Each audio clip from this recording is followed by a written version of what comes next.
The Wendy Williams Lifetime documentary has been out. Everybody's talking about it. And in this video, I want to talk about specifically about Wells Fargo freezing her funds. I'm going to get into a little bit about the documentary, my thoughts on it and everything, but I really want to give a lesson in financial literacy to avoid any bank or anything, freezing your funds. And Britney Spears also, I read her book. She went through this conservatorship. So did Wendy Williams. Let's dissect. Let's talk about it. So, I've watched the first 2 episodes.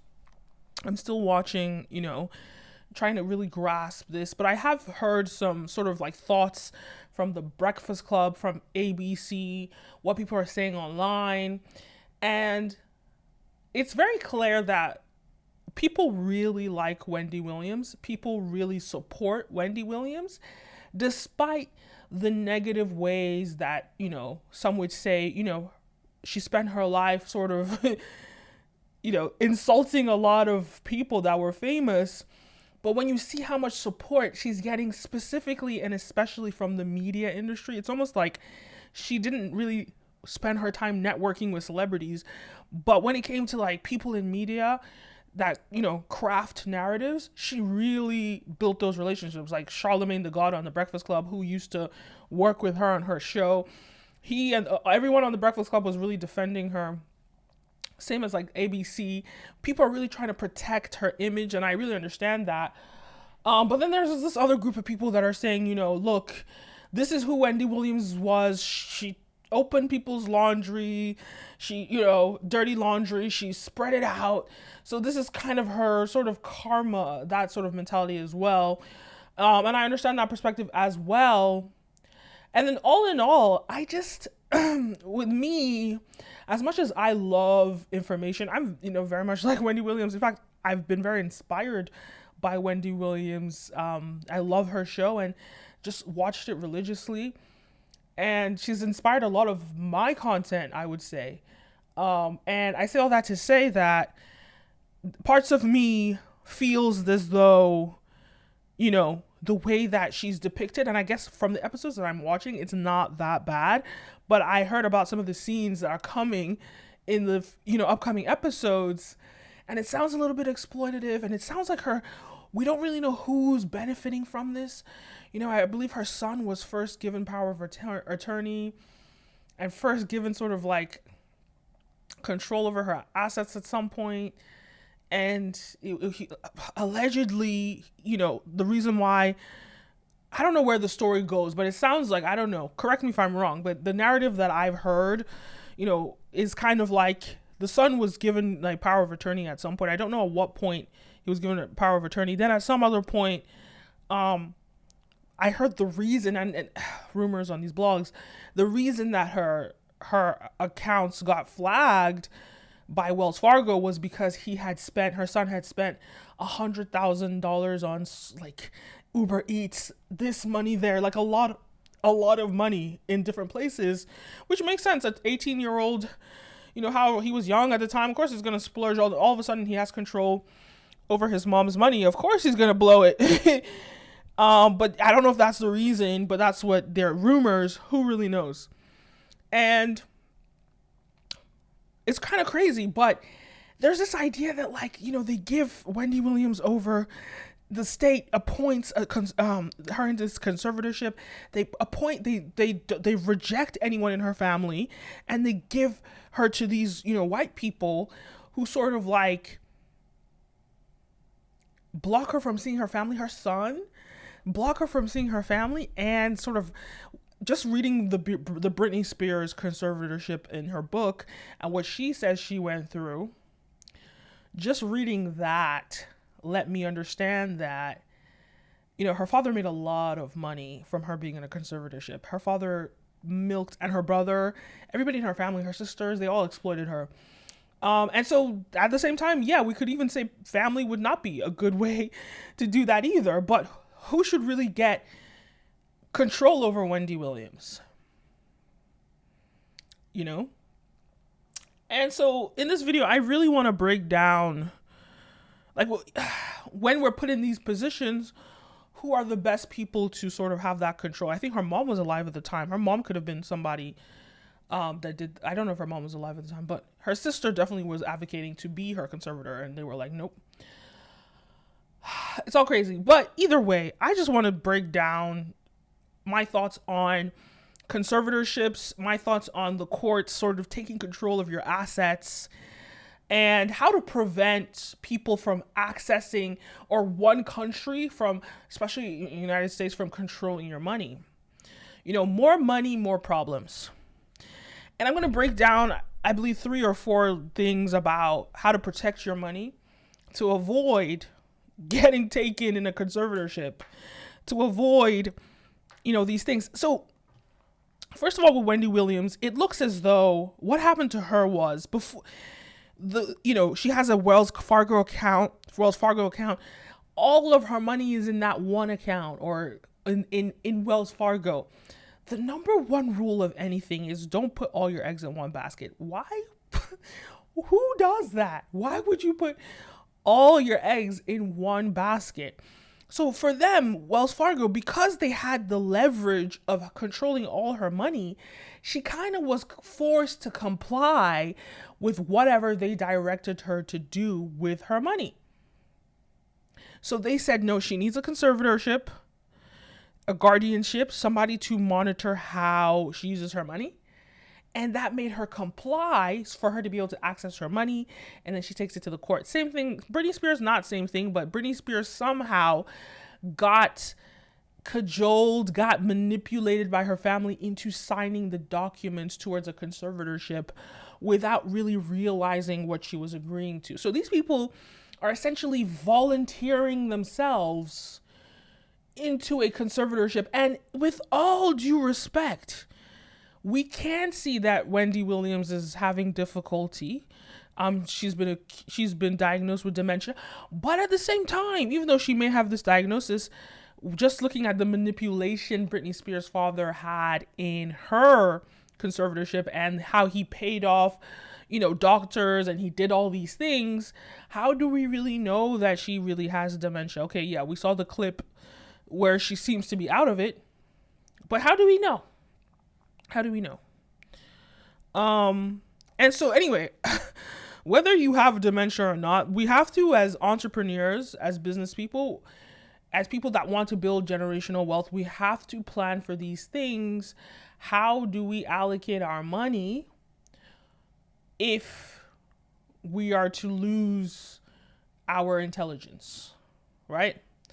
So it's not just about planning for generational wealth, but it's also planning for your possible demise, mental demise, and you're still alive. Who you need to be thinking about, who would you appoint to ensure that you're taken care of? I think most people are not going to pick,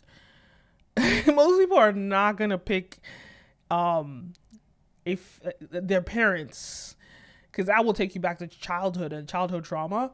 Look at Britney Spears, but it's really, I don't even know about who you would pick. I would say it's not even about the person's position or relationship in your life. It's about your actual individual relationship with that person and who you would pick. But that's neither here nor there.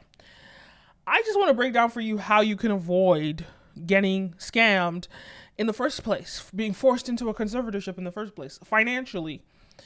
I want to break that down for you. First of all, don't have all your eggs in one basket. What does that mean? That means, first of all, stay in good health. Read the book, How Not to Die. The book, How Not to Die, actually breaks down some of the leading causes of dementia.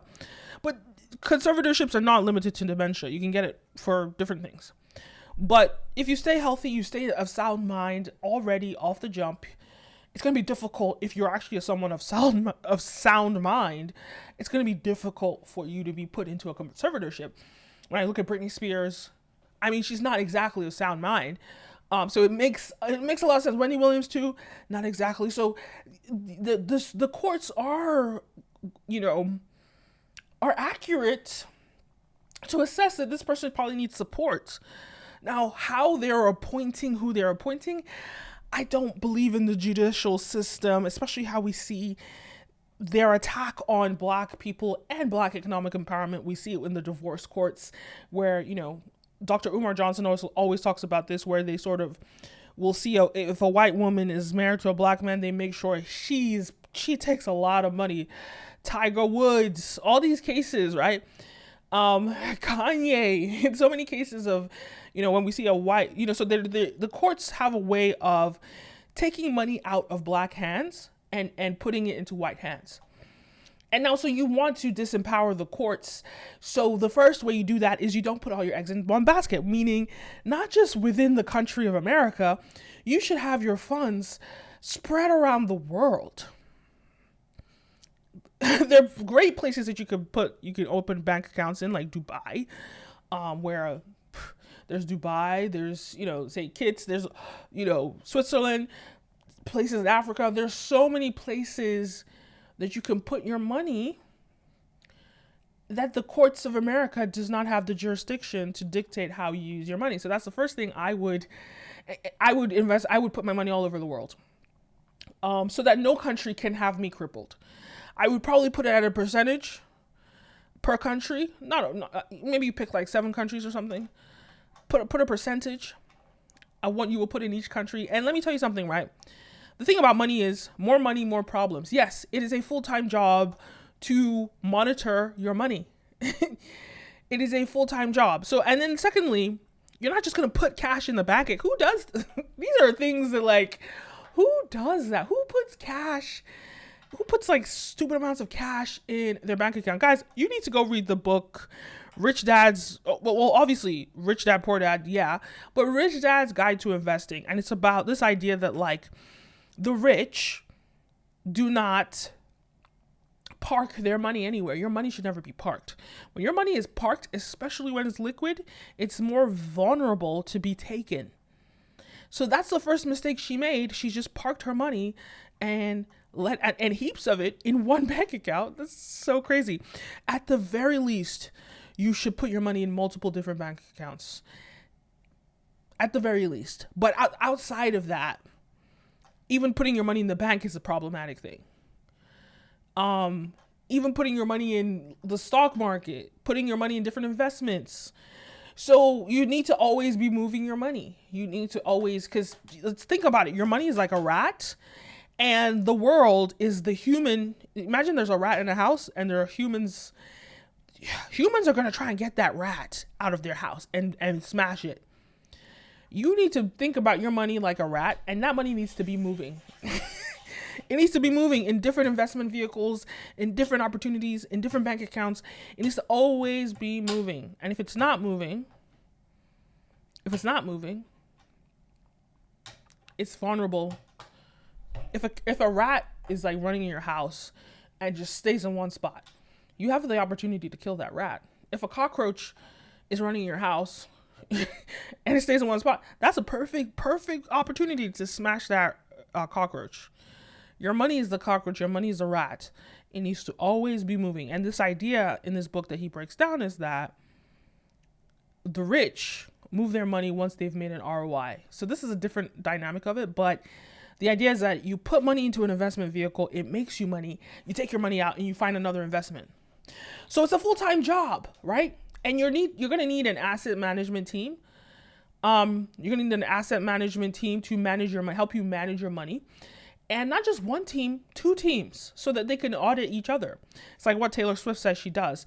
She hires one guy to manage this, and then she hires another guy, and then she makes them audit each other. So they check each other. So you have to have 2 different teams, and it's in a way their incentive is to put the other guy out. If they can't be 2 teams and then they come together, and when they come together, they can run away with your money. No. You need to give them incentives. You get a bonus if you catch him out for doing this. So they're against each other. You have to think like a colonizer. They're against each other, and they're both trying to find the mistakes that the other person made. And the loopholes, they're against each other. And that's how you get them to protect your money. So 2 separate teams, asset management teams. It takes a village. And the more money you have, the more money that you have to manage. Full-time job. So you need to hire people to manage your money and to work again, not fight each other, but audit each other to make sure this person isn't stealing money and doing that.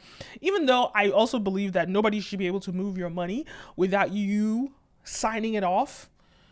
And these people should not even have access to your signature to even know what it looks like. Well, they'll have access and be able to see it, but they shouldn't have access to your signature. And within those things, absolutely, so, and if you have a lot of money, I would even go as far to say you can't just use my signature. You also need a fingerprint. I would say some crazy stuff like that. And then, yeah, you keep your money all over the world. To the effect that in one location, you don't have more than $250,000 in one, like cash in one bank account. So now, like, think about it, right? If Wells Fargo froze one bank account and it's only $250,000 to a woman that's worth, I think she was worth like 60 million. She had millions of dollars in that bank account. Now imagine they freeze 250. You don't care. Shut the hell up. Wells Fargo, I'll sue you. How dare you? I'll sue you for my money. But you'd have to be of sound mind. But she has a little bit of leverage in that situation, that if it's someone else in her family that's doing it, she has that leverage to not sort of have to comply to what the courts have sort of restricted her to. And it really does. It is the system of her not being of sound mind. I would go talk to a lawyer about this that's experienced in this and figure out some sort of like future sort of infrastructure that will help you if you ever lose, your capacity. If you sort of, are in a position mentally that you have to have a guardianship, you need to sort of prepare for that financially. But outside of that, this is just the idea of not letting any one institution take your money, because it's not just a conservatorship that could take your money. There was another woman on Instagram, I remember, she talked about she had millions of dollars in one account and the bank froze her accounts and now she doesn't have access to her money because she had all of her money in one bank. Who does that? Who does that? I think because I was scammed early on in my career, and tens of thousands of dollars was stolen from my bank account. And because I just parked my money in one place, and I learned that lesson very young. And it's just not something that I would even the idea of just keeping cash in a bank account is crazy to me. Put your money in investment vehicles, live off the interest. So think about it, right? If all your money is put into an investment vehicle, you get a bank loan on your equity or your ownership of these vehicles. What, the banks are going to freeze a loan? It's a loan. It's not my money now, So that's another way billionaires move and operate. They don't even use their money. They're using bank loans that they pay off and based on investments that they've put money into. So my money is locked up in investments now, and all the cash in my account is a loan that I pay off. Now the bank is not going to freeze my account because it's their money that I'm supposed to pay them. See what I'm saying? So you just have to understand the system and wiggle your way to preventing these people from accessing you, because especially as a Black person with money, the system wants to drain you out. Capitalism was not designed for Black people to thrive. Just go look at the history and makings of capitalism. And so therefore, Black people thriving in capitalism, there's systemic ways that are structured to get as much money out of Black hands as possible. And I've seen this firsthand. I've seen this with billionaires. I've seen this with multimillionaires. It's the way the system works. And so as Black people, we need to be aware of this, and we need to fight for our ownership. We need to fight to not let this happen. So those are my thoughts. I would love to hear yours. Do you agree with me? Do you disagree with me? Do you think I'm being extreme or not? Like, follow, subscribe. You're watching Brand Video Pro. I am your host, Kenim. Make sure you hit me up for a consultation right here. Hit me up for a consultation, autocreate.com. I Okay, so you could book a one-on-one consultation with me on content marketing to help you, create dynamic content for your brand or your business. And I have really affordable prices, but if it's too high for you, you could also check out my membership. My membership's here on my YouTube, where I do these consultations with other people. So you're not going to get an exact customized blueprint for yourself, but you're going to get something. You're going to hear what I tell them about building their business, and maybe you can use that to inspire you with your business, or at least it's a good entry point for you to even figure out if you want to book a call with me. So go check those out. They're here on this channel in my membership group. Go check it out. If you want to book a one-on-one with me or consulting services with me, autocreate.com. Thank you guys for watching. Don't forget to like, follow, subscribe, all the above. My name is Kenim. You're watching Brand Video Bro, and I'll see you next time. A peace.